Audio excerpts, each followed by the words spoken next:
Hello everyone, welcome back to my channel. I hope you are doing well. Greetings to you.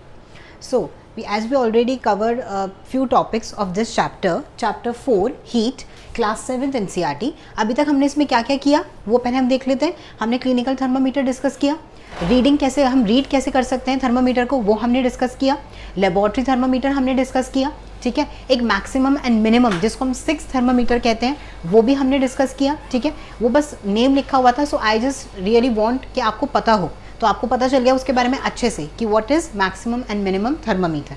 Now अब हम आगे के और जो फर्दर टॉपिक्स हैं चैप्टर में वो स्टार्ट करते हैं, ठीक है. सो पहले हम क्विकली डिजिटल थर्मामीटर को भी थोड़ा सा डिस्कस कर लेते हैं कि डिजिटल थर्मामीटर है क्या. डिजिटल थर्मामीटर बेसिकली क्या है, इलेक्ट्रॉनिक थर्मामीटर. ओके, इसमें क्या होता है कि इसके अंदर मरकरी नहीं होता. सबसे बेस्ट पार्ट क्या है इसका, इसमें मरकरी नहीं है. मरकरी नहीं है क्योंकि हमें पता है मरकरी क्या है, टॉक्सिक है.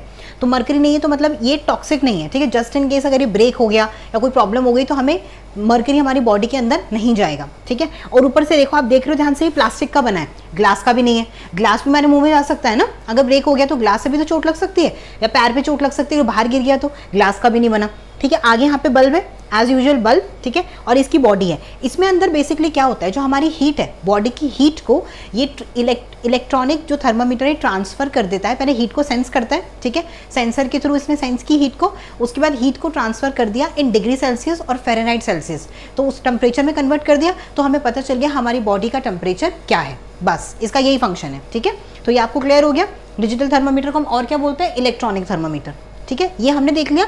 अब हम देखते हैं नेक्स्ट टॉपिक हमारे पास क्या है इस चैप्टर में, ट्रांसफर ऑफ हीट, ठीक है. तो टॉपिक का नेम क्या है मैं लिख देती हूं.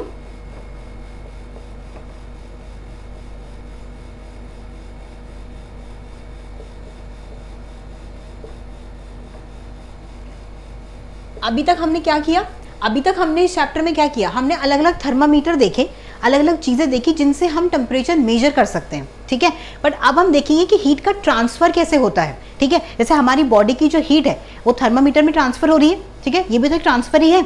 ओके, जैसे कि एग्जाम्पल लो कि हम जब खाना बनाते हैं, ठीक है, तो खाने का जो बॉटम होता है क्या होता है, वो हीट होता है, ठीक है. हीट का सोर्स होता है, उसके ऊपर जो भी पैन रखा है वो हीट होता है. पैन से फिर क्या होता है, हमारे वेजिटेबल्स हीट होते हैं और फिर वो कुक हो जाते हैं, ये होता है, ठीक है. पानी में सपोज करो इन ग्लास में मैंने गर्म पानी लिया तो पूरा ग्लास गीला हो जाता है. मिल्क लेते हो आप डेली, रात को में भी सोते हुए लेते होगे, लेना भी चाहिए, ठीक है. तो मिल्क जो हम लेते हैं रात को सोने से पहले, वो भी क्या होता है, पूरा ग्लास गर्म होता है, फिर हम उसको एकदम ऊपर टिप से पकड़ते हैं. ये सब चीज़ें हम देखते हैं, ठीक है. तो अभी आपको एक पहले वीडियो दिखेगी, आप उस वीडियो को देखिए, उसके बाद मैं आपको बताऊंगी कि वो प्रोसेस है क्या. हम एक एक्सपेरिमेंट प्रूव कर रहे हैं, राइट. हमने एक स्पैचुला लिया है, स्पैचुला के ऊपर मैंने यहाँ पे वैक्स रखी है, ठीक है. नीचे आपको दिख रहा है as you can see 3 candles, ठीक है, एंड वो जली हुई हैं, राइट. अब आप देख रहे होगे ध्यान से, तो यहाँ पे आप देखो वैक्स मेल्ट हो रही है, दिख रहा है आपको, वैक्स मेल्ट हो रही है. वैक्स मेल्ट क्यों हो रही है, बिकॉज हीट ट्रांसफ़र कर रही है from this side of the spatula to the other side, ठीक है. And this spatula is getting heat up, ठीक है. इट ट्रांसफरिंग हीट, जो इसके मॉलिक्यूल्स हैं वो हीट ट्रांसफ़र कर रहे हैं. ओके, सो यहाँ से हीट अप होना स्टार्ट हुआ एंड वो धीरे धीरे ट्रांसफ़र हो रहा है अदर साइड, एंड वहाँ पर जो वैक्स रखी थी वो मेल्ट हो रही है, ठीक है. तो ये जो प्रोसेस है, ठीक है, जो सॉलिड में जो ट्रांसफ़र होता है from one medium to another, इस प्रोसेस को हम बोलते हैं कंडक्शन. क्या बोलते हैं इसको हम, कंडक्शन. तो ये हमने एक्सपेरिमेंटली भी प्रूव करके देख लिया, तो आपको बेटर समझ आएगा. ओके, तो अभी मैंने आपको एक्सपेरिमेंट दिखाया करके, ठीक है. एक्सपेरिमेंट में आपने क्या ध्यान से देखा होगा, क्या आपने देखा होगा कि हमने कैंडल तो एक साइड रखी हुई थी, जैसे हमने कैंडल यहाँ पे रखी हुई थी इस साइड, और जो हीट थी वो ट्रांसफ़र हो रही थी, और जो इधर इतना दूर जो वैक्स रखा हुआ था वो मेल्ट हो गया. तो ये क्या था, बेसिकली जो हीट थी वो एक मीडियम से दूसरे मीडियम में क्या हो रही थी, ट्रांसफ़र हो रही थी, ठीक है.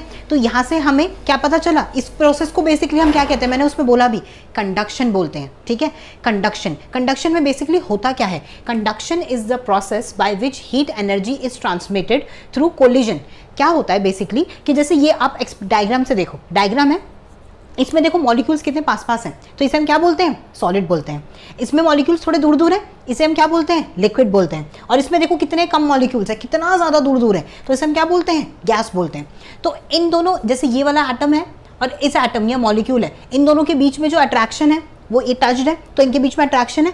तो इसके पास सपोज करो हीट आई, तो इसने अपनी हीट किसको दे दी, इसको ट्रांसफर कर दी, ठीक है, इसने अपनी हीट इसको ट्रांसफर कर दी, फिर इसने इसको ट्रांसफर कर दी, इसको और मिल गई, ठीक है, इसने इसको ट्रांसफर कर दी, इसको ट्रांसफर कर दी, इसको ट्रांसफर कर दी। तो ऐसे ट्रांसफर करते करते करते करते करते क्या होगा, पूरा ये जो सॉलिड बॉक्स है ये गर्म हो जाएगा, ठीक है। तो यही हो रहा है, कोलिजन हो रहा है, मॉलिक्यूल्स का आपस में बीच में कोलिजन हो रहा है और वो अपनी हीट उसको ट्रांसफर कर रहा है, ठीक है। तो कंडक्शन में बेसिकली क्या होता है, हीट जो है फ्रॉम हॉटर सब्सटेंस, ठीक है, टू कोल्डर सब्सटेंस मूव करती है, ठीक है, क्योंकि जो हीट एनर्जी हीट जो है वो बहुत लाइट होती है वेट में, ठीक है, तो हमेशा किसकी तरफ जाएगी, कोल्ड टेम्परेचर की तरफ जाएगी, ठीक है, जहां पे भी कोल्ड होगा, जहां पे भी ठंड होगी वहां पर जाएगी। तो इससे आपको एक और रीजनिंग क्वेश्चन पता चल गया। अगर ये क्वेश्चन आएगा तो आप आराम से लिख सकते हो कि हीट बहुत लाइट होती है, ठीक है, हीट हमेशा ट्रैवल करती है फ्रॉम टू कोल्डर ऑब्जेक्ट, ठीक है, ये हमें पता चल गया। हमें पता चल गया कंडक्शन है क्या, दो एटम्स के बीच में कोलिजन हो रहा है और वो अपनी हीट दूसरे वाले को ट्रांसफर कर रहा है, क्योंकि उसको तो अल्टीमेटली हीट मिल रही है। यहाँ पर कोई सोर्स है, यहाँ पर सपोज करो यहाँ पे फायर है, ठीक है, फायर सोर्स है, वो उसको कंटिन्यूअसली हीट प्रोवाइड करा रहा है। तो एक पॉइंट के बाद उसके पास तो बिल्कुल इतनी हीट हो जाएगी कि वो और नहीं ले सकता, तो वो अपनी हीट किसको दे देगा, दूसरे वाले एटम को दे देगा, फिर वो और ले लेगा। तो ये कंटिन्यू प्रोसेस कब तक चलेगा, जब तक पूरा सब्सटेंस तब तक हीट नहीं हो जाता, जब तक ये अपना हीटिंग पॉइंट या बॉइलिंग पॉइंट या मेल्टिंग पॉइंट गेन नहीं कर लेता, ठीक है, वो भी लिमिट है। हाँ, पूरा हमेशा हीट नहीं होता रहेगा, तब तक हीट होगा जब तक प्रॉपरली सारे मॉलिक्यूल्स बिल्कुल हीट नहीं हो जाते, तब तक हीट होगा, वरना उसके बाद हीट होना बंद हो जाएगा। फिर जैसे ही थोड़ा ठंडा होगा, ठंडा कैसे होगा, जो इसकी हीट होगी वो कहाँ रेडिएट होगी, एयर में रेडिएट होगी, ठीक है, एयर में रेडिएट होगी, ये ठंडा हो जाएगा, फिर दोबारा ये हीट हो जाएगा। तो ऐसे ये प्रोसेस कंटिन्यू साइकिल चलती रहती है, ठीक है। तो इस प्रोसेस को ये सबसे ज्यादा आप मुझे बताओ किस में होगी, सॉलिड में होगी, लिक्विड में होगी या गैस में होगी? सबसे ज्यादा सॉलिड में होगी, क्योंकि मॉलिक्यूल सबसे पास पास है। तो कंडक्शन सबसे ज्यादा किस में देखने को मिलती है हमें, सॉलिड में, लिक्विड में फिर उससे कम देखने को मिलती है, और गैस में हमें नेग्लिजिबल बिल्कुल नहीं देखने को मिलती, ठीक है, गैस में हमें देखने को नहीं मिलती कंडक्शन। तो आपको ये कंडक्शन अच्छे से समझ आ गया होगा, ठीक है। जो ट्रांसफर ऑफ हीट है उसके 3 मेन टाइप है, ठीक है, जो आपको पता होने चाहिए, और अगर आपको वो पता होंगे तो आप उनको यूज कर सकते हो सही जगह पे सही टाइम पे, ठीक है। तो कंडक्शन के एग्जाम्पल हो सकते हैं, और अब आप मुझे क्या दे सकते हो, अब मैं आपको अगर बोलूं, अब मैं आपको 2 एग्जांपल देती हूँ। मैं बोलूँ कि ये जो मार्कर है ये किसका बना है, प्लास्टिक का बना है, तो ये भी कंडक्टर है, इसके अंदर से हीट ट्रांसफर होती है। हमने तो कभी प्लास्टिक में से हीट ट्रांसफर नहीं करी, क्योंकि हमने देखा है जो हमारे किचन में भी जो हमारे जो पैन्स होते हैं उसके ऊपर प्लास्टिक होती है, वो कभी गर्म नहीं होती। पूरा पैन गर्म हो जाएगा बट वो कभी गर्म नहीं होगा, ठीक है। क्यों नहीं होगा, क्योंकि प्लास्टिक जो है वो अच्छा कंडक्टर नहीं है, ठीक है।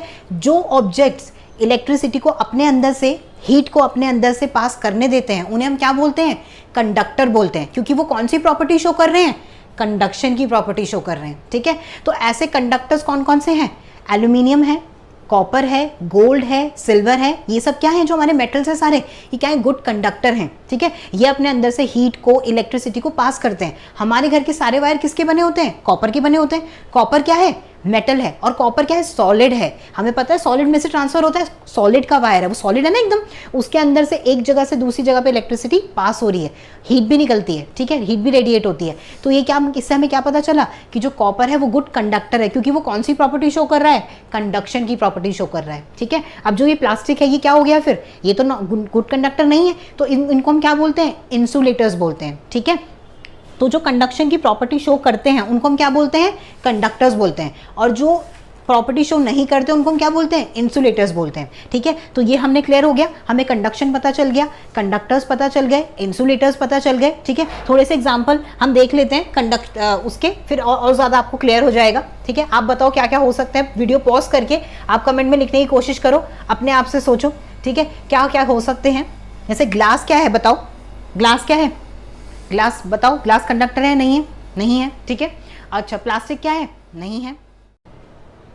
तो हमने क्या डिस्कस किया, मैंने आपको बताया कि जो अपने अंदर से अच्छे से इलेक्ट्रिसिटी पास करते हैं उनको हम क्या बोलते हैं, कंडक्टर्स बोलते हैं, और जो अपने अंदर से अच्छे से इलेक्ट्रिसिटी पास नहीं करते उनको हम क्या बोलते हैं, इंसुलेटर्स बोलते हैं। तो इंसुलेटर्स के मैंने कुछ एग्जांपल्स लिखे, जैसे ग्लास इंसुलेटर है, ठीक है, प्लास्टिक इंसुलेटर है। प्लास्टिक हमने देखा है जो हमारे किचन में जो स्पैचुलास होते हैं, ठीक है, जो भी ऐसी चीज़ होती है, जो हमारे वायर होते हैं उनके ऊपर प्लास्टिक की कोटिंग होती है, क्योंकि प्लास्टिक इंसुलेटर है। तो प्लास्टिक अपने अंदर से जो इलेक्ट्रिसिटी है, हीट है, वो ट्रांसफर नहीं करेगी। तो हम अगर अगर वायर को पकड़ेंगे गलती से भी अगर हमारा टच हो गया तो हमें करंट नहीं लगेगा, या फिर बहुत ज़्यादा हीटअप होगा तो हमारा हैंड नहीं जलेगा, ठीक है। ऐसे हमने वुड देखा है, वुड जो है किचन में हमारे पेरेंट जब हमारे लिए खाना बनाते हैं तो वो क्या यूज़ करते हैं, वुड के स्पैचुलास भी यूज़ करते हैं नॉन स्टिक पैन पे, ठीक है, ताकि वो खराब ना हो। तो मतलब वुड भी क्या है, गुड इंसुलेटर है, ठीक है।